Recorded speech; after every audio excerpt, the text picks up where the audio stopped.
Hi again, guys. Welcome to part 2 of my pre-op journey. So, I left off at the psychologist appointment. So the next appointment I had was my stress test and echo. That was probably the most, frustrating thing I had to do. Oh my gosh. I'm not editing. I can't edit. Shush. Anyway, sorry, my phone is rude. So that was the most frustrating part of the entire pre-op for me personally, because there was a lot of sitting around and waiting. And I am a very type A person. I don't like waiting. I'm very impatient. Waiting, to me, you might as well stab me if I need to wait for longer than on a patient day 30 minutes. So this was very frustrating because I was there from 7 a.m. until noon, and most of the time I was sitting around in the waiting room. So I go to the cardiologist. I get there at a little before 7, go right in for my echo. I was like, okay, this is great. I'm here so early, and I'm just gonna be able to go and get this done. No. So I get the echo done really quickly, and then I go back in the waiting room, and I wait for probably 20 minutes. They call me back again. I had to get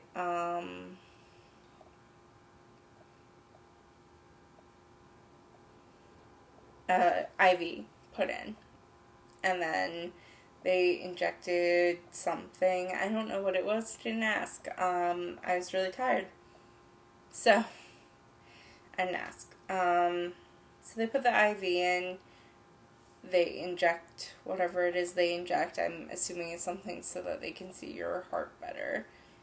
Then I go back out into the waiting room. And I wait another 20 minutes. And then they call me back again. And then I have to go get a, I guess it's a CT. I don't know. It's a giant, round machine. It looks like a CT machine, so I'm just assuming that's kind of what it is. Correct me if I'm wrong, because I could definitely be wrong. Anyway, so they take a picture of your heart with this giant machine. Then you go back up in the waiting room. And that time I waited a good 45 minutes. And then they called me back again. And then they put the little things all over, the same things that they put for your EKG. They're little electrode things. They stick them all over you.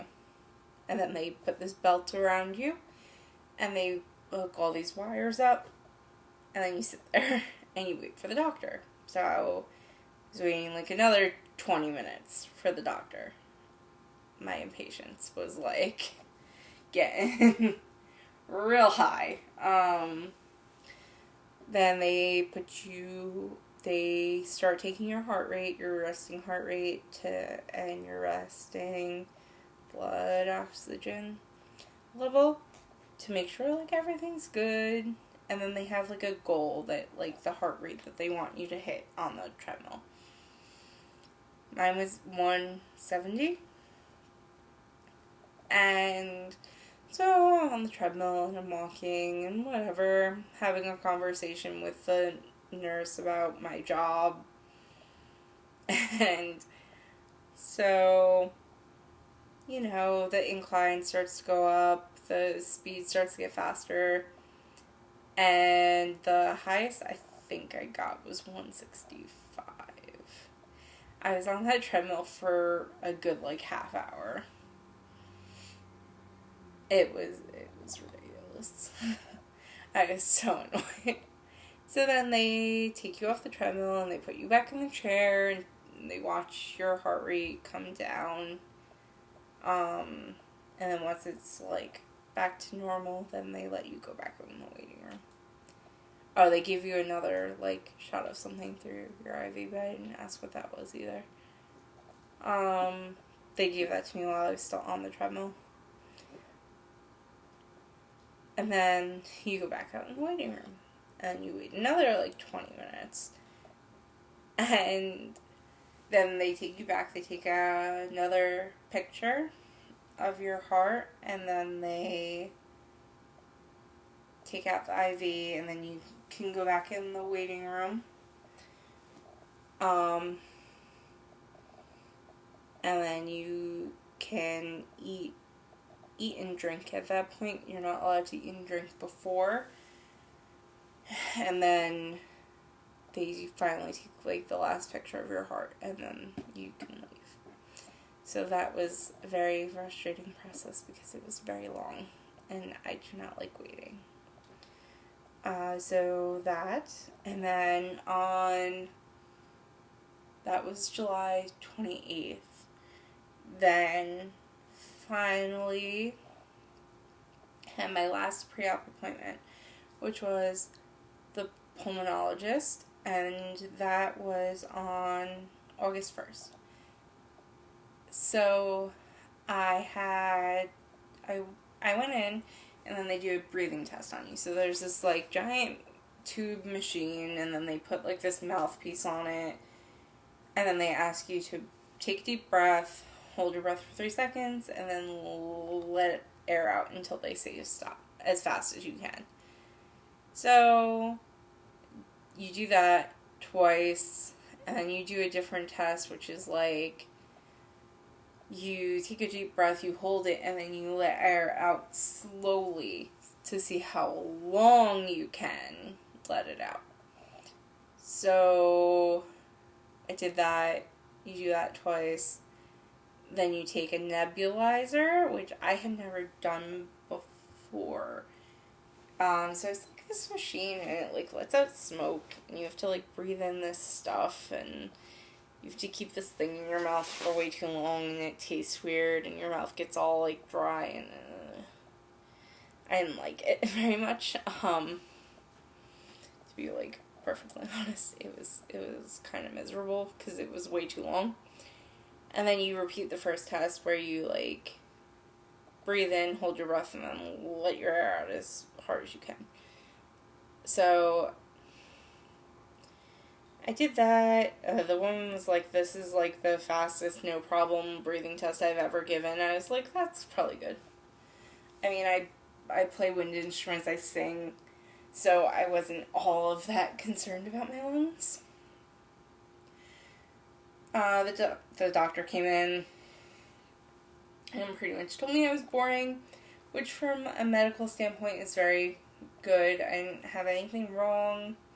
Everything was perfect. So I passed that, and he said I hadn't gotten my chest x-ray at that point, so he said, like, as long as there's nothing wrong with your chest x-ray, like no abnormalities, you're cleared.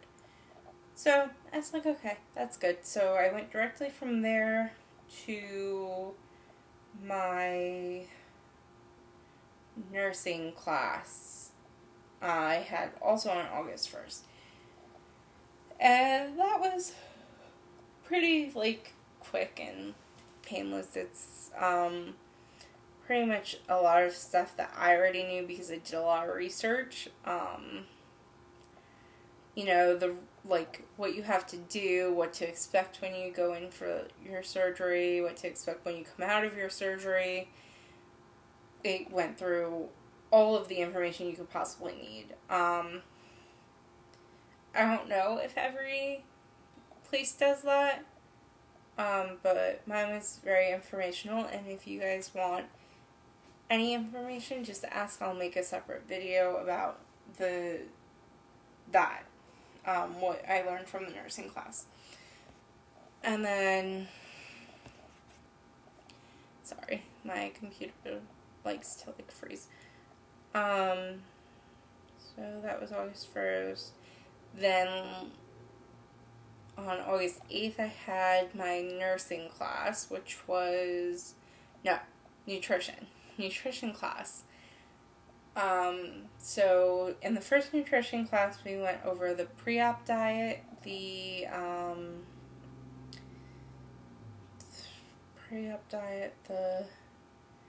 stage 1, 2, and 2 for the post-op. So the liquid diet and then the pureed diet we went through.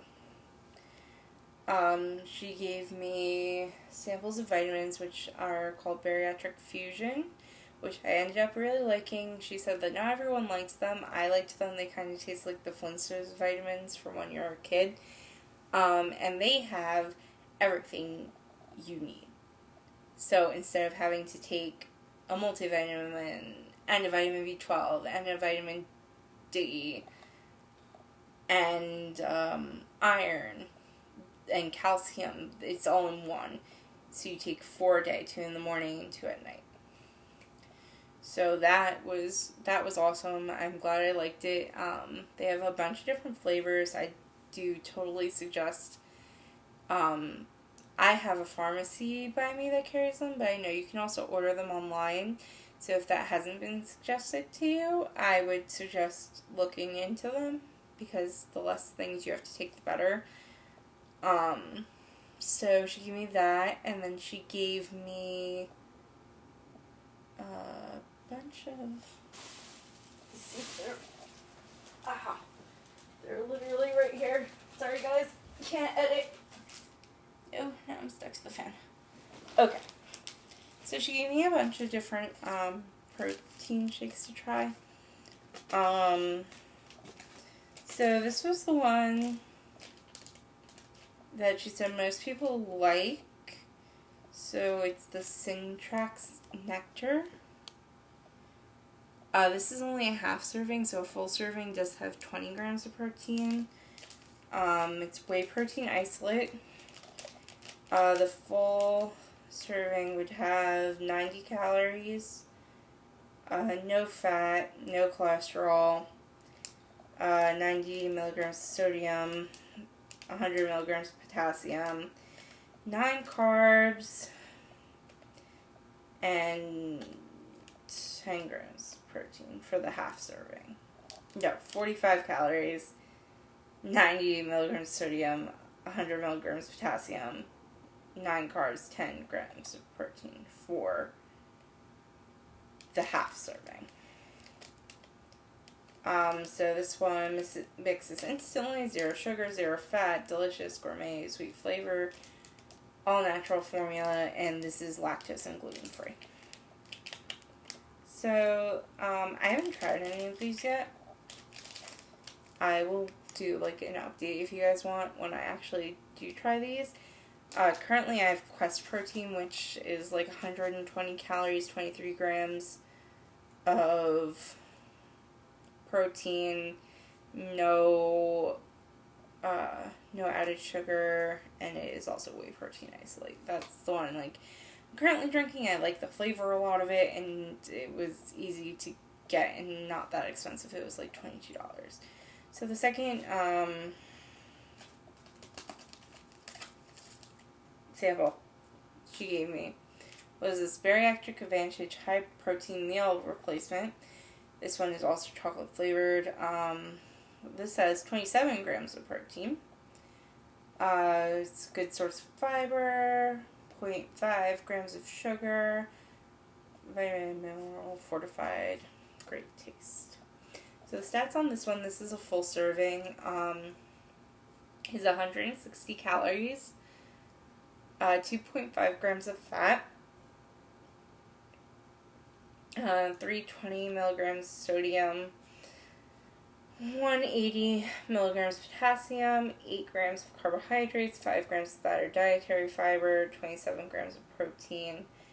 But it has a lot of vitamins in it. 50% of your daily value of vitamin A, 15% calcium, 50% vitamin D, 50% vitamin K, 50% riboflavin,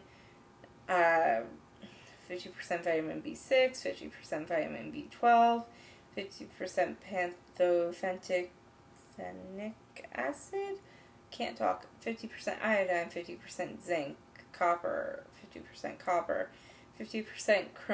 chromium, 50% vitamin C, 35% iron, 50% vitamin E, 50% thiamine, 50% niacin, 50% folic acid, 50% biotin, 15% phosphorus, 24% magnesium, 50% selenium,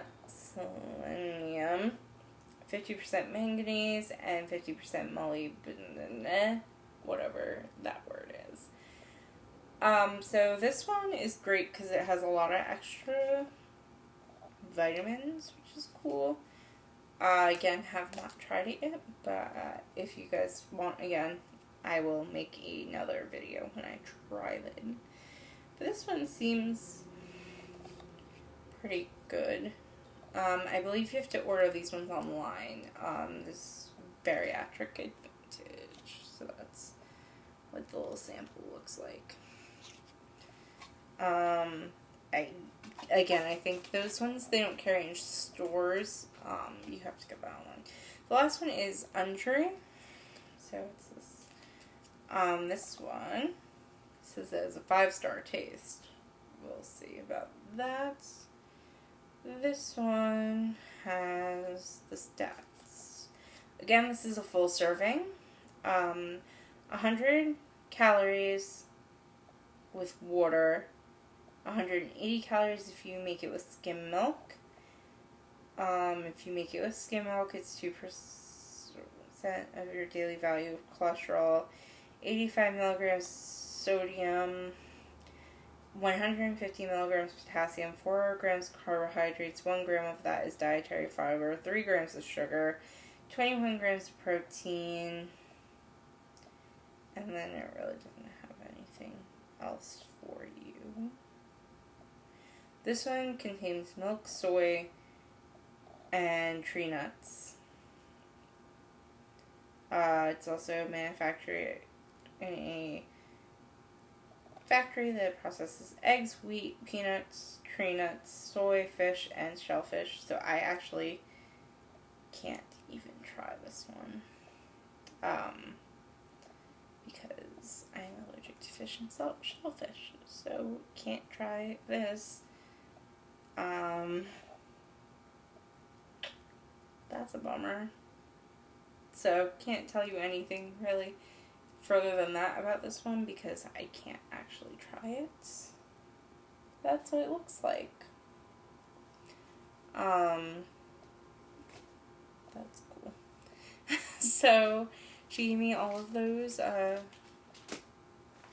samples, and then this past Monday I had my last nutrition class where we went over stages 4 and 5, which is chopped and solid foods. So chopped is pretty much everything's cut up into small pieces, nothing really hard. Everything needs to still be kind of soft but not pureed. And then finally regular food. Still have to eat slowly, watch your chewing, everything well, and all of that you guys have probably already heard. So yeah, that is, then I had my pre-op appointment, which was literally me just signing this piece of paper that's like, if we find anything wrong with you while we're doing surgery, do we have permission to fix it? And I was like, yeah. Yes. Like, if you find something wrong, go right ahead. Fix it. Fix all of my problems. Go right ahead. So, that was that's it. That's my pre-op, journey. My surgery date is August 25th. So that is 8 days away. I'm excited. I'm nervous. I feel a lot of things. But mostly excited. So thank you guys for following along with my pre-op stuff. Sorry, it's kind of like rushed and not the way that I exactly planned it out, due to my lack of being able to edit. So, that's it. My next video will be on my actual surgery day. I'm gonna try to record a video